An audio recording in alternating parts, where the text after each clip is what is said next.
probably ridiculous reason. I had never seen Disney's Chicken Little, and I'm ashamed of that, being a big Disney fan, but I finally took the plunge to watch it. And I have to say, part of me's kind of glad that I waited, because there were a lot of little things in this, um, you know, weird bits of humour, wit, I guess is what I'm trying to say, that I probably wouldn't have picked up on when I was younger. This was released in 2005, I would have been 13. Did I know what a mallard was back then? Probably not. So there are a lot of little things in this that I think will appeal to older viewers, and certainly it will appeal to younger viewers. There is something about the narrative that I didn't personally like, but it also makes reference to it. It's self-aware, and I will discuss that at the end, trying my best to not spoil anything. This was directed by Mark Dindal, and the voice cast is incredible, which we'll look at in a moment. But this is initially the story of Chicken Little with the sky falling. But once Chicken Little says that the sky is falling, he's a bit of an outcast and brought a bit of shame on his family, to be perfectly honest. And things are not going well for him. But then he teams up with some other children at the school who are perhaps not popular at all. And together they realise that the sky is actually falling. There is a mysterious, shall I say, alien aspect that, causes things to fall and would make Chicken Little think the sky is falling. He overcomes some problems before this. There's a beautiful, really beautiful baseball scene. And I won't say any more than that, but I felt like that could have been the conclusion of the film, because I didn't really like the alien aspect. I felt like it was just too gimmicky and too forced.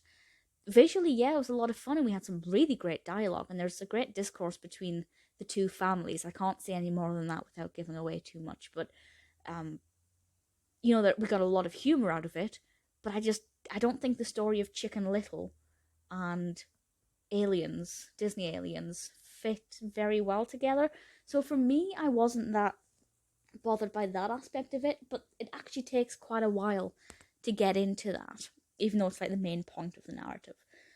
But the baseball scene that came before that, quite a bit before that, well, I say quite a bit before it, I think it actually comes just before it, or just before the reveal at least, was so moving, and I felt like Chicken Little had gone on such a journey by that point that it could have been the end of the film. It was so uplifting.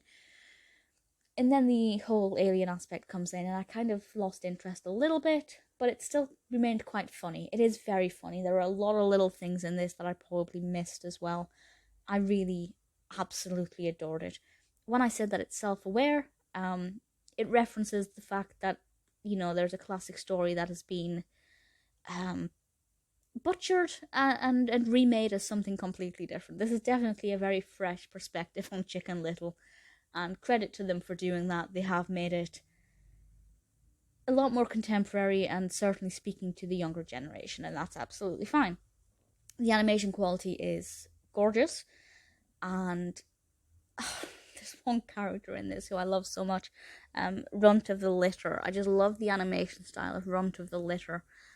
He looks like a very quintessential Disney pig, and reminds me of a lot of the classic shorts, and I just love him. He's absolutely brilliant.